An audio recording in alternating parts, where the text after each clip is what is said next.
Everyone and welcome back to my channel. So guys, क्या आप लोगों को याद है कि एक टाइम पे ना पार्थ समथान और विकास गुप्ता के बीच में काफ़ी ज़्यादा कंट्रोवर्सी हो गई थी बिकॉज पार्थ समथान ने विकास गुप्ता के ऊपर मोलेस्टेशन के चार्ज लगा दिए थे। जी हाँ, this was a very big news during 2015। सो ना उस टाइम पे ना सब लोग काफ़ी ज़्यादा शॉक्ड हो गए थे ना जब एकदम से पार्थ समथान ने विकास गुप्ता के ऊपर मोलेस्टेशन के चार्ज लगा दिए थे एंड ये भी कहा था that he try to touch him inappropriately. जिसके बाद ना हर तरफ ना जो विकास गुप्ता है उसकी सेक्सुअलिटी के ऊपर क्वेश्चन मार्क उठने शुरू हो गए थे। सो ना उस टाइम ना उस पूरी कंट्रोवर्सी के ना 20 दिन के अंदर अंदर ही ना पार्थ समथान ने पब्लिकली तो नहीं बट पर्सनली विकास गुप्ता से माफ़ी मांग ली थी और ये कह दिया था कि I am very sorry for my behaviour. And उस टाइम ना ये पूरी बात ना मतलब गायब हो गई थी। बट ना उसके बाद ना 2015 के टाइम पे ना ऑल ऑफ द सडन ना एकता कपूर ने सामने से आकर ये बात कह दी थी अपने एक इंटरव्यू में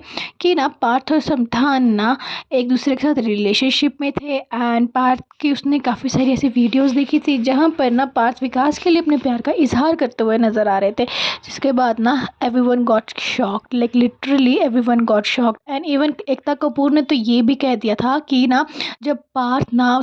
विकास के ऊपर मोलेस्टेशन के चार्जेस लगा रहे थे ना उसके 20 दिन के बाद ही ना उन्होंने न्यू ईयर्स के टाइम पे ना पार्थ और विकास को बैंकॉक में एक साथ घूमते हुए देखा था। और एंड उसको ये बात इसलिए पता है बिकॉज वो भी बैंकॉक गई थी न्यू ईयर के लिए एंड वहाँ पर वो उनसे मिली थी। Like literally it was such a big news at that point of time and सब लोग ना काफ़ी ज़्यादा शॉक्ड हो गए थे एंड परेशान हो गए थे कि what just going on. And जो इतने सारी एलिगेशंस लगा दिए थे पार्थ ने विकास के ऊपर, क्या वो झूठे थे and why all this things happen. So उसके बाद तो इस पूरे टॉपिक पे कभी कोई दोबारा बात नहीं हुई। बट ना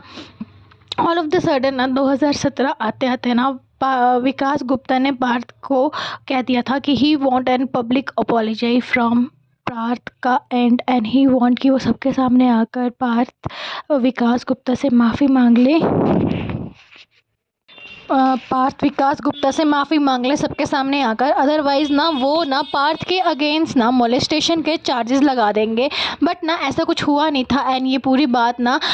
एकदम से बंद हो गई थी। बट ना जो टॉपिक ऑफ डिस्कशन है ना वो ये है ना कि पार्थ समथान ना हमेशा से ही ना कंट्रोवर्सीज में घिरे हुए पाए जाते हैं। सी आप सबको याद होगा ना कि पार्थ और नितिन ने ना एक दूसरे के साथ ना कैसी ये यारियाँ में काम किया था एंड आज तक ना कैसी ये यारियाँ के 3 सीजन्स आ चुके हैं। बट ना उन तीनों सीज़न में ना अगर आप एक वास्ट डिफरेंस नोट करोगे ना तो ड्यूरिंग इनिशियल सीजन्स जो थे ना कैसे ये यारियाँ के लाइक सीज़न 1 और सीज़न 2 उस टाइम पे ना पार्थ और नीति की बिल्कुल भी नहीं बनती थी आपस में एंड ये सब ना उनके इंटरव्यूज़ में एकदम से झलक जाया करता था। बट ना जो सीज़न 3 था ना वो काफ़ी लंबे टाइम के बाद आया था तो उस टाइम तक ना जो नीति और पार्थ है ना उनके बीच में थोड़ा बहुत बॉन्ड बन चुका था सो दैट कि अब वो उनके इंटरव्यूज़ में भी आप लोग देख सकते हैं। इवन ना जो सीज़न 1 और सीज़न 2 के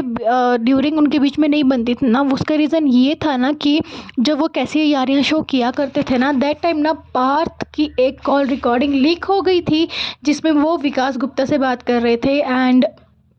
उस कॉल रिकॉर्डिंग में ना पार्थ ने नीति को सी वर्ड से एड्रेस किया था। Like literally he used C word for Niti. मैं उस सी वर्ड को यहाँ नहीं बोल सकती बट जब ना वो पूरी बात की कॉल रिकॉर्डिंग वगैरह लीक हो गई थी ना उस टाइम ना नीति को इस पूरी बात ने काफ़ी ज़्यादा हर्ट किया था एंड आई स्वे guys this recording was available at India forum and उस पर ना काफ़ी सारे लोगों ने ना इस कॉल रिकॉर्डिंग को सुना था एंड पार्थ को काफ़ी ज़्यादा बैश भी किया था। सो ना जो ये कॉल रिकॉर्डिंग सुनने के बाद ना नीति ने ट्विटर पे आकर ना पार्थ को काफ़ी ज़्यादा बुरा भला कहा था एंड ये भी कहा था कि like he should be respectful towards womens. इसके बाद ना पार्थ ने ना इंटरव्यू में बोला था कि उसका जो फ़ोन है वो हैक हो गया है एंड किसी ने उसकी वॉइस को डब कर ये डाला है and actually it was not him but कोई और जो ये बोल रहा था लाइक लिटरली। बट ना उस टाइम तो ना पार्थ और नीति ने ना इस पूरे बात पे कुछ नहीं बोला था ना। बट ना बोला जाता है ना कि 2015-16 के बाद ना जब उनके शो का सीज़न 3 आ रहा था ना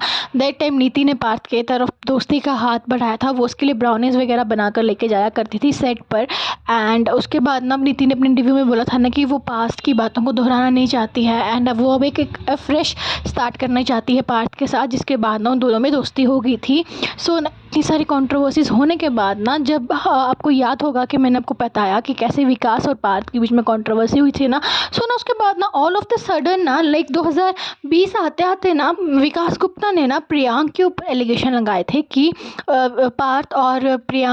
विकास और प्रियांक जो है वो रिलेशनशिप में थे, एंड और जो प्रियांक है उसने विकास के ऊपर चीट कर दिया है, एंड नाउ दैट प्रियांक जो है उससे अपॉलोजाइज चाहिए फॉर हिज बिहेवियर, अदरवाइज़ वो उसकी कुछ पर्सनल डिटेल्स वगैरह लीक कर देगा या फिर उसको इंडस्ट्री में बैन करवा देगा। जिसके बाद ना प्रियांक वही है जो आस्था गिल के सॉन्ग तेरा बस मुझे जीने ना दे में आया करते थे, बट ना इसके बाद ना प्रियांक ने इस पूरे कंट्रोवर्सी में कोई भी स्टेटमेंट नहीं दिया था, कुछ भी नहीं बोला था, एंड उसने इसमें एकदम चुप्पी धारण की थी। एंड जो विकास गुप्ता ये बोल रहा था ना कि वो FIR वगैरह करवा देगा, ऐसा कुछ उसने किया नहीं था, एंड इस पूरी बात को उसने जाने दिया था। सो ना उसके बाद ना 2020 पे ना जो पार्थ है ना उसके ऊपर एक मोलेस्टेशन के चार्ज लग जाते हैं from a female named Sushmita Chakraborty, like literally Sushmita Chakraborty. And उसने ये बोला था कि पार्थ ने उसको मोलेस्ट किया है, एंड उसकी जो प्राइवेट डिटेल्स है वो किसी व्हाट्सएप ग्रुप में शेयर कर दी है, जिसके बाद से उसको रैंडम मैन जो है वो कॉल कर रहे हैं एंड फेवर्स मांग रहे हैं। एंड ना जो ये केस है ना ये पॉस्को एक्ट के अंदर रजिस्टर हुआ था, because that time that female was like too young, वो 5-6 साल पुरानी बात बता रही थी। तो जब ये बात हुई होगी that time she must be 16-17, and अब उसने वो उसके पार्थ के केस FIR लॉन्च कर दी थी। तो ना जब ना ये पूरी बात हुई थी ना, तो पार्थ ने अपने इंटरव्यू में बोला था ना कि जो सुष्मिता चक्रवर्ती है ना he was in relationship with her, but ना प्रॉब्लम ये है कि सुष्मिता ने उसको उसकी एज के बारे में झूठ बोला था, एंड सुष्मिता ने ये बोला था कि शी इज़ एडल्ट, बट जब उसको ये पता चला कि सुष्मिता इज़ अंडर एज तो उसने उसके साथ ब्रेकअप कर लिया था। सो अब वो ब्रेकअप होने के बाद ऑल ऑफ द सडन उसके बारे में ये एलिगेशंस लगा रही है, एंड सुष्मिता ने भी अपने के इंटरव्यू में बोला था कि उसने जो उसको व्हाट्सएप ग्रुप में जिसमें उसने डिटेल्स को लीक कर दिया है उसमें उसके को स्टार कैसी ये यारियाँ वाले भी हैं। जिसके बाद ना उत्कर्ष गुप्ता जो कि कैसी ये यारियाँ में उनके साथ को स्टार थे, उन्होंने अपने इंटरव्यू में कंफर्म किया था कि हाँ कैसी ये यारियाँ के टाइम पे एक ऐसा ग्रुप तो हुआ करता था, बट उसके फर्दर उसने कुछ भी बोलने से इनकार कर दिया था, एंड वो उसके फर्दर कुछ भी इस टॉपिक पे बात नहीं करना चाहता था। सो ना जब चार्ली चौहान जो कि कैसी ये यारियाँ में उनकी को स्टार थी उनसे पूछा गया था ना इस पूरे टॉपिक के ऊपर, तो उसने बोला था कि see when we are young ना तो हम ऐसी बातें करते हैं, एंड बट ना किसी की प्राइवेट डिटेल्स किसी ग्रुप में लीक कर देना is not right, and we should not do this. वो ना प्राइवेसी को इन्वेड करने के बराबर हो जाता है। So we should not do this. Like literally आप सोच सकते हो कि पार्थ की लाइफ में ना कितनी सारी कंट्रोवर्सीज जुड़ी हुई हैं। Like every now then Parth सांस भी लेते हैं ना तो कोई ना कोई नई कंट्रोवर्सी हो जाती है। सो ना अगर आपको वीडियो अच्छा लग रहा है ना तो चैनल को लाइक कर दो, शेयर कर दो, सब्सक्राइब कर दो। बाय।